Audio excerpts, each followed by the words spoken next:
खुलुमबाय बे समाव बडोलेण्ड इंखं टेलिभिजननि स्टुडिअ आं मिथिका नार्जारि दिनै फुंबिलिनि गाहाय रादाबफ्राव दङ।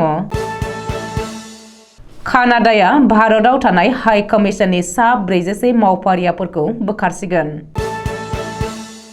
बांलादेशआव 90 बोसोरनि बोराया 40 बोसोरनि आइजोखौ जुलि लादों। कानाडायाव बिरखं गोग्लैनानै भारतनि सानै गोदान पाइलटनि जिउ खहा। सिमेन्सापुरियाव सन्मिलित गण शक्ति आसाम राजखान्थि दोलोनि थान्दै जथुमा खुंदों। केरालायाव हेलमेट सिङाव फिथिगम जिबौ खुनुरुखुमै जिउ रैखा। मेदाकादआव BPF दोलोनि गाजा गोमजा जयनिं हाबाफारि सा 775 सुबुङा UPPL, GSP, BJP दोलोनिफ्राय BPF आव लोगो जाफैदों। दानिया फैदोनि आबुं रादाबाव।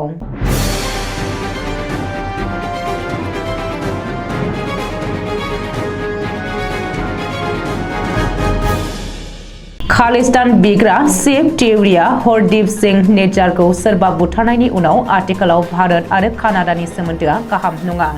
भारतनि बायजोआरि मन्थ्रि डक्टर एस जयशंकरनि खावलायनाय एबा बिथोन बायदियै भारतआव थानाय सा 40 हाई कमिशननि मावफारियाफोरखौ कानाडाया बोखारनो लाबाय।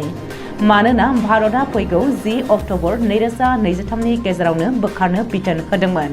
बेनिखायनो आथिखालाव कानाडा सरकारा बै सा 40 हाई कमिशननि मावफारियाखौ कालालामपुर नङाब्ला सिंगापुराव बोथ्रोदनो थांखि लाबाय होननानै सुलुङाव फोरमायदों।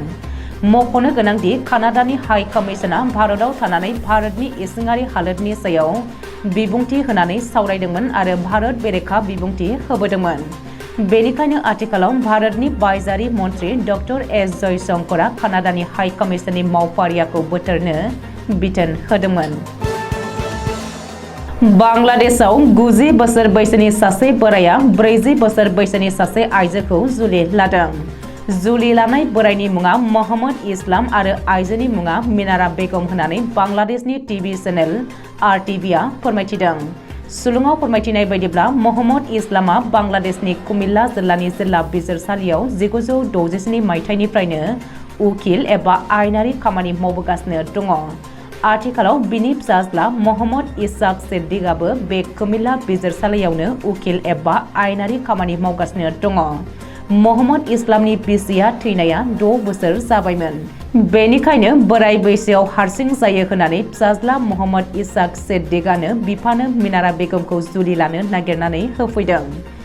बिफानो मिनारा बेगमखौ जुलि होनो हानानै फिसाज्ला मोहम्मद इसाक सिद्दिकआ गावखौनो जोबोद गोजोननाय फोरमायदों। दुखुनांथाव जाथाय कानाडायाव बिरखं सालायनो पाइलटनि ट्रेनिं लानो थांनाय सानै गोदान पाइलटआ बिरखं क्रेश जानानै जिउ गोमादों। थैनाय सानै पाइलटफोरा महाराष्ट्रनि अभय काद्रु आरो विजय रामुगरे होननानै कानाडा पुलिसआ सिनायथि होदों।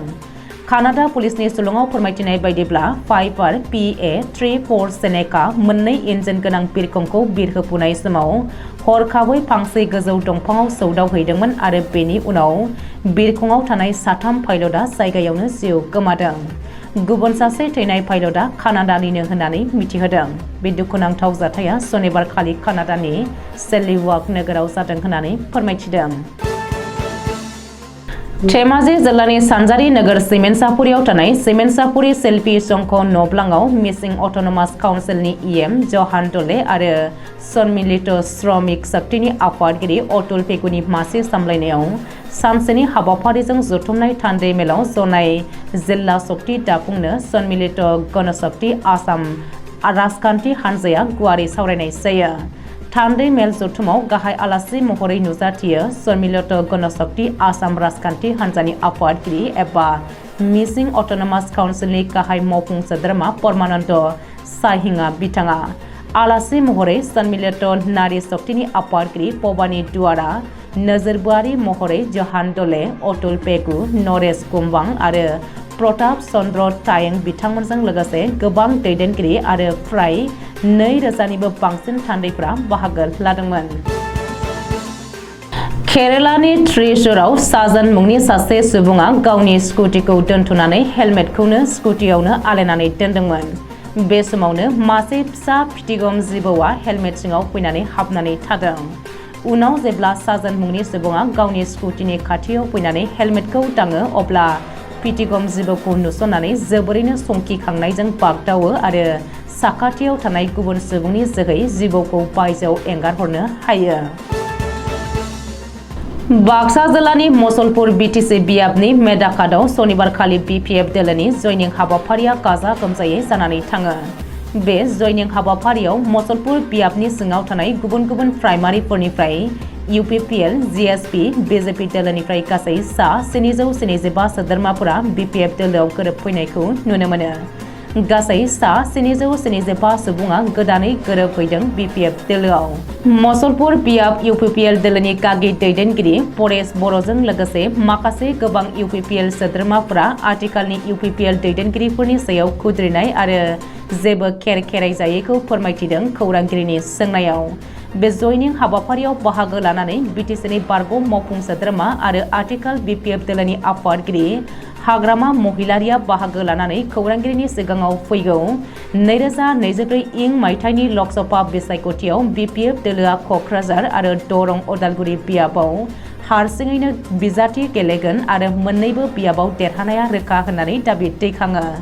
आथिखालाव बिटिसि खुंथायाव थानाय प्रमद बर'नि सोरखारा 2025 इं मायथाइनि बिटिसि बिसायख'थियावनो देरहानो हानाय नङा आरो इउपिपिएल राजखान्थि दोलोआ थांनानै थानाय नङा होननानै खौरां बिजोङाव बुंथिनायखौ नुनो मोनो।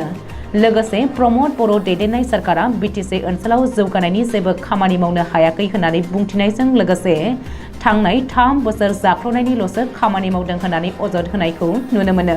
साख्रिनि थिसनथाइ होनाय बेलायावबो प्रमद बर' दैदेननाय बिटिसि सोरखारा बेकार लाइमोनफोरनो सोरखारि साख्रियाव थिसनथाइ होनो हायाखै होननानैबो अजद लाबोनायखौ नुनो मोनदों। सनिबार खालिनि बे जयनिं हाबाफारियाव बिटिसिनि बारग' लेङाइ मावफुं सोद्रोमा खाम्फा बरगयारिजों लोगोसे बारग' एमएलए, बारग' इएम आरो बिपिएफ दोलोनि गोबां दैदेनगिरि आरो गुबुन गुबुन हारिफोरनि सेलफोरखौबो बाहागो लाफैनायखौ नुनो मोनदों। दिनै फुंबिलिनि रादाबा एसेनोसै। गोजोन्थों।